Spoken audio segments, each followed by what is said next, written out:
भाऊ तुम्ही कमळाला साथ द्या, जया भाऊंना चांगल्या मताने निवडून आणा, आम्ही तुम्हाला आमदार करू। तर आता तुम्हाला काय काय सांगायचं म्हणजे मोठा शहाचा वाटा शेखर भाऊंचा आहे आणि या गोरे कुटुंबियाचा कुणी पुन्हा तालुक्यात नाद नाही करायचा। ओके, शेखर भाऊंना सुद्धा परत सरकार आमदार करेल का, काय वाटतं तुम्हाला? 100% होणार का केलंच पाहिजे? केलंच पाहिजे। ओके, धन्यवाद। तरुण युवा पिढी आहे ना शेखर भाऊच्या मागे भरपूर आहे। शब्द दिलाय शेखर भाऊंना की येणाऱ्या काळामध्ये शेखर भाऊ आमदार असतील म्हणून, ते 100% खरं होतील।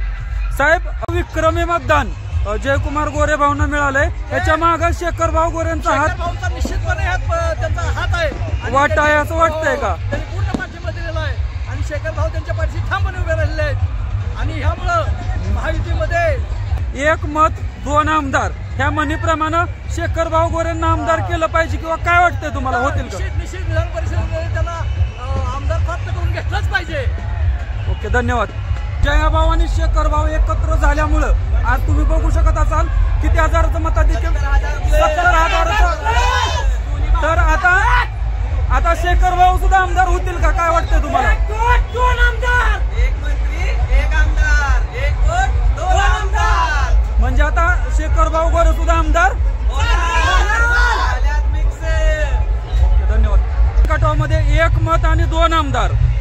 तर तुम्ही बघितलं असेल मागच्या वेळेस फक्त 4,000च्या फरकानं भाव आलते, परंतु आता जवळजवळ 50,000च्या वर लढ गेलंय। तर शेखर भाऊ गोरे आता आमदार होतील का, काय सांगायचं तुम्हाला?